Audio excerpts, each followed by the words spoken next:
नमस्कार भक्तों, राजा नरक की कथा भाग 2।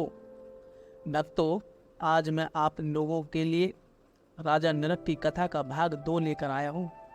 अगर आप लोगों ने राजा नरक की कथा का भाग 1 नहीं सुना है तो पहला भाग सुने, जिससे कि आपकी समझ में दूसरा भाग समझ में आ जाए। पहले भाग में हमने बताया है कि किस प्रकार राजा नरक सोने से मड़ी हुई गाय ब्राह्मणों को दान में दी थी, लेकिन गलती से एक गाय 2 बार दान में दे दी। कथा बहुत ही सुंदर है। इन सभी कथाओं को रात में सोते हुए सुनना चाहिए, जिससे आपके अंदर के सभी उपद्रव शांत हो सके और एक सुकून की लंबी और गहरी नींद आ सके।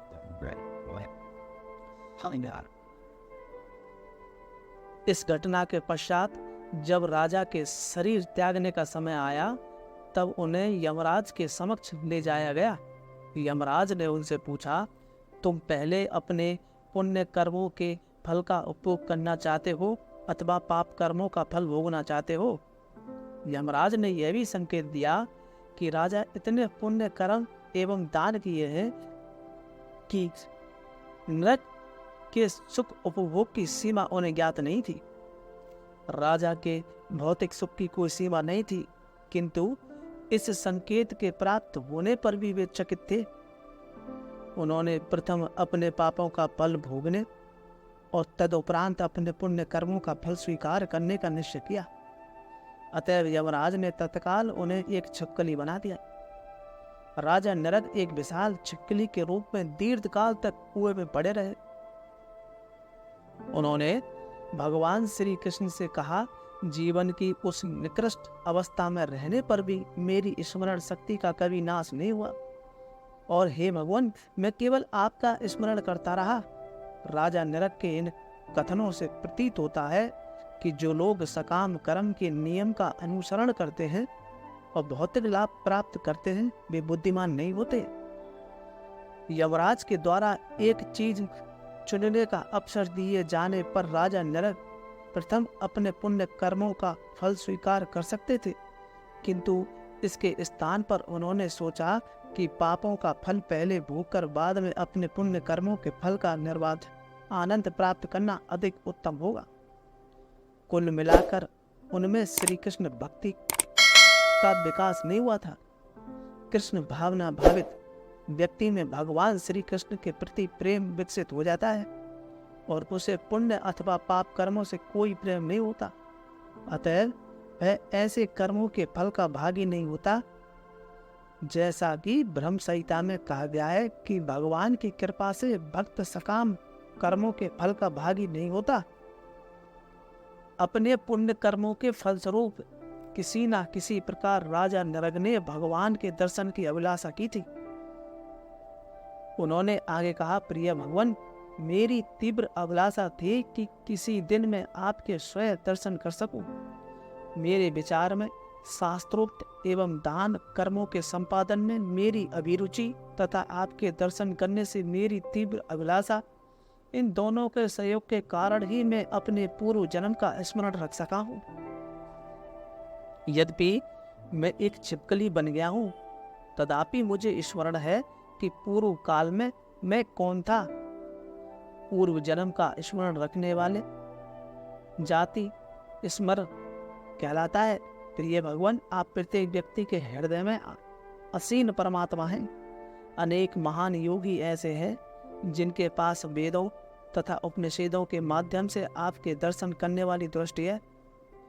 गुणों में आपके समान होने की उन्नत अवस्था को प्राप्त करने के लिए वे सदैव अपने हृदय में आपका ध्यान करते रहते हैं। यद्यपि ऐसे श्रेष्ठ संत अपने हृदय में निरंतर आपके दर्शन कर सकते हैं, तथापि वे आपको अपने नेत्रों से नहीं देख सकते। अतः मैं व्यक्तिगत रूप से आपके दर्शन करने में समर्थ हूँ। इस बात का मुझे अतिशय आश्चर्य है कि मुझे ज्ञात है कि मैं एक राजा के रूप में अनेक कार्यों में संलग्न था, तथापि मैं विलास एवं ऐश्वर्य के बीच था तथा भौतिक शरीर के इतने दुख व सुख का भागी हुआ था। तथापि मैं इतना भाग्यवान हूँ कि मुझे व्यक्तिगत रूप से आपके दर्शन का सौभाग्य प्राप्त हुआ है। जहाँ तक मुझे ज्ञात है, जब व्यक्ति भौतिक शरीर से मुक्त हो जाता है तब वह इस प्रकार आपके दर्शन कर सकता है। जब राजा निरग ने अपने पापों का फल स्वीकार करने का निश्चय किया, तब उसके पुण्य कर्म में हुए दोष के कारण उसे छिपकली का शरीर दिया गया। इस प्रकार उसे प्रत्यक्ष रूप से किसी देवता के समान जीवन के उच्च स्तर की प्राप्ति न हो सकी, किंतु अपने पुण्य कर्मों के साथ साथ वह श्री कृष्ण का चिंतन करता रहा। अतः उसे शीघ्र ही छिपकली के शरीर से मुक्ति मिल गई और उसे देवता का शरीर दिया गया। परम भगवान की उपासना के द्वारा जो लोग भौतिक ऐश्वर्य की इच्छा करते हैं, उन्हें शक्तिशाली देवताओं का शरीर दिया जाता है। कभी कभी ये देवता श्री भगवान का प्रत्यक्ष दर्शन कर सकते हैं, किंतु फिर भी वे आध्यात्मिक राज्य वैकुंठ लोक में प्रवेश करने के अधिकारी नहीं होते। किंतु यदि देवता आगे भी भगवान के भक्त बने रहें, तो जब उन्हें अगला अवसर प्राप्त होगा तो वे वैकुंठ लोक में प्रवेश करेंगे। देवताओं का शरीर प्राप्त करके राजा निरग ने आगे स्मरण करते हुए कहा, प्रिय भगवान, आप परम भगवान हैं और समस्त देवता आपकी उपासना करते हैं। आप जीव नहीं हैं, किंतु आप सर्वश्रेष्ठ व्यक्ति यानी पुरुषोत्तम हैं। आप समस्त जीवों के समस्त सुखों के स्रोत हैं। अतएव आप गोविंद के नाम से विख्यात हैं। जिन्होंने भौतिक शरीर स्वीकार कर लिया है एवं जिन्होंने अभी तक भौतिक शरीर स्वीकार नहीं किया है, उन सब जीवों के आप भगवान हैं। भौतिक शरीर स्वीकार नहीं करने वाले ही जीवों में वे हैं और भौतिक जगत में दृष्टि आत्मा के रूप में हवा में भ्रमण कर रहे हैं। अतः प्रेत जगत में रह रहे हैं, किंतु जो आध्यात्मिक राज्य अर्थात वैकुंठ लोक में निवास करते हैं, उनके शरीर भौतिक तत्व से निर्मित नहीं होते हैं। हे भगवान, आप अचिंत्य हैं, आप सर्वश्रेष्ठ हैं तथा समस्त जीवों में शुद्धतम हैं। आप सबके हृदय में निवास करते हैं। आप समस्त जीवों के आश्रय श्री नारायण हैं। समस्त जीवों के हृदय में निवास करने के कारण आप प्रत्येक व्यक्ति के इंद्रिय कार्यों के परम निर्देशक हैं। अतः आपको हर्षिकेश कहा जाता है। हे परम भगवान श्री कृष्ण, आपने मुझे देवता का यह शरीर प्रदान किया है, अतः मुझे स्वर्ग लोक जाना पड़ेगा। मैं इस सुअवसर का लाभ उठाकर आपकी दया की इच्छा मांगता हूँ, जिससे मुझे ऐसा वरदान प्राप्त हो कि मैं आपके चरण कमलों को कभी विस्मृत ना करूं। चाहे मुझे कोई भी योनि क्यों ना मिले अथवा चाहे किसी भी लोक में मुझे भेज दिया जाए, किंतु मुझे आप ऐसा वर दीजिए कि मैं आपकी कभी भी आपके चरण कमलों को विस्मरण ना करूं। कार्य कारण के रूप में आप सर्वत्र उपस्थित हैं। आप सर्वव्यापी हैं। आप समस्त कारणों के कारण हैं एवं आपकी शक्तियाँ असीम हैं। आप परम सत्य हैं। आप श्री भगवान हैं तथा आप ही परम ब्रह्म हैं। अतः मैं आपको बारंबार प्रणाम करता हूँ। प्रिय भगवान, आपका शरीर दिव्य आनंद एवं ज्ञान से पूर्ण है। आप शाश्वत हैं। आप समस्त सिद्धियों के स्वामी हैं। अतः आप योगेश्वर नाम से विख्यात हैं। कृपया मुझे अपने चरण कमलों की नग्न धूलि के रूप में स्वीकार कीजिए। स्वर्ग लोक में प्रवेश करने से पूर्व राजा निरग ने भगवान की प्रदक्षिणा की। उसने अपने मुकुटधारी सिर को भगवान के चरण कमलों में रखकर उनको प्रणाम किया। स्वर्ग लोक से आए हुए विमान को सम्मुख आया देखकर भगवान ने राजा को उस पर सवार होने की अनुमति दी। राजा निरग के प्रस्थान के उपरांत भगवान श्री कृष्ण ने राजा की ब्राह्मण भक्ति, दानशीलता एवं उसके द्वारा वैदिक अनुष्ठानों के संपादन की प्रशंसा की। अतएव कहा जाता है कि यदि कोई प्रत्यक्ष रूप से भगवान का भक्त नहीं बन सकता है, तब उसे जीवन के वैदिक सिद्धांतों का पालन करना चाहिए। इससे वह या तो सीधे आध्यात्मिक लोक में उन्नति करके भगवत दर्शन का लाभ प्राप्त करने में समर्थ होगा, अथवा पहले स्वर्ग लोक में अथवा स्थान प्राप्त करके जहां उसे आध्यात्म लोक में स्थानांतरण की आशा रहेगी, वह भगवान के दर्शन करने में समर्थ होगा। इस समय भगवान श्री कृष्ण अपने क्षत्रिय वर्ग के सदस्य अपने संबंधियों के मध्य विराजमान थे। राजा नरक के आदर्श व्यवहार के माध्यम से इनको उपदेश देने के लिए भगवान ने कहा, यद्यपि कोई क्षत्रिय राजा अग्नि के समान बलशाली हो सकता है, तथापि किसी ब्राह्मण की संपत्ति पर बलपूर्वक अधिकार कर लेना, उसे अपने प्रयोजन के लिए उपयोग करना उसके लिए संभव नहीं है।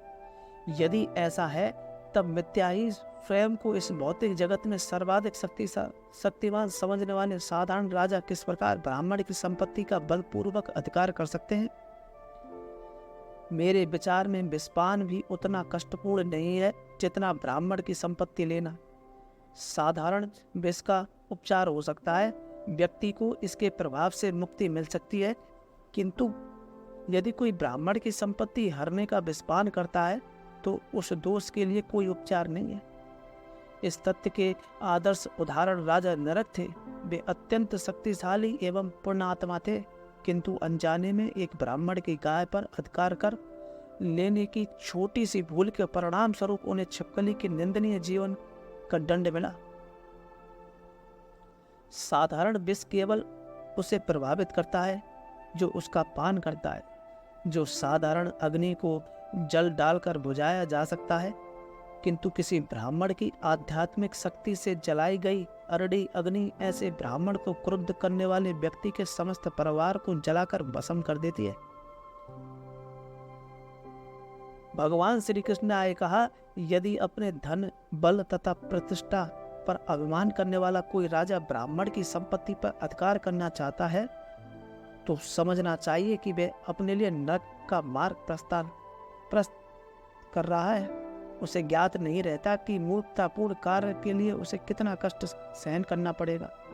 यदि कोई किसी ऐसे उदार ब्राह्मण की संपत्ति छीन लेता है जिस पर एक विशाल परिवार आश्रित हो, तब ऐसा छीनने वाला व्यक्ति कुंभीकपाक नामक नरक में डाल दिया जाता है। न केवल वह इस नरक में डाला जाता है, अपितु उसके परिवार के सभी सदस्यों को भी वही जीवन की दशा स्वीकार करनी पड़ती है। भगवान कहते हैं, अतएव हे मेरे पुत्रों तथा उपस्थित बंधु बांधवों, मैं तुमको उपदेश देता हूँ कि भूल से भी किसी ब्राह्मण की संपत्ति ना लो और इस प्रकार अपने संपूर्ण परिवार को दूषित ना करो। यदि कोई ब्राह्मण की संपत्ति को बलपूर्वक लेने का प्रयास ना करे, अब तो केवल ऐसा विचार भी करे तो उसकी आयु कम हो जाएगी। वह अपने शत्रुओं के हाथों परास्त हो जाएगा और अपने राजसी पद से वंचित होकर देह त्याग करने पर वह एक सर्प बन जाएगा। एक सर्प अन्य सब जीवों को कष्ट देता है। हे पुत्रों एवं बंधु बांधवों, मैं तुमको परामर्श देता हूँ कि यदि कोई ब्राह्मण तुमसे क्रुद्ध हो जाए या हो जाता है और गाली देता है अथवा कोई मर्म भेदी बात कहता है, तब भी तुमको उसका प्रतिकार नहीं करना चाहिए। इसके विपरीत तुम्हें मुस्कुराना चाहिए, उसकी बात सहन करनी चाहिए तथा ब्राह्मण को प्रणाम करना चाहिए। हम सबको राजा नरक के उदाहरण से सीखना चाहिए कि यदि कोई अनजाने में भी ब्राह्मण की संपत्ति पर अधिकार कर लेता है तो उसे जीवन की कष्टप्रद स्थिति में डाल दिया जाता है। इस प्रकार बद्ध जीवों के शुद्धिकरण में निरंतर संलग्न रहने वाले भगवान श्री कृष्ण ने न केवल अपने परिवार के सदस्यों तथा द्वारकावासियों को उपदेश दिया, अपितु मानव समाज के समस्त सदस्यों को उपदेश दिया। इसके उपरांत भगवान ने अपने महल में प्रवेश किया। भक्तों, आज के लिए इतना ही। आप लोगों को यह वीडियो कैसा लगा प्लीज़ हमें कमेंट करके बताएं और हमारे चैनल को सब्सक्राइब करें। वीडियो पूरा देखने के लिए धन्यवाद।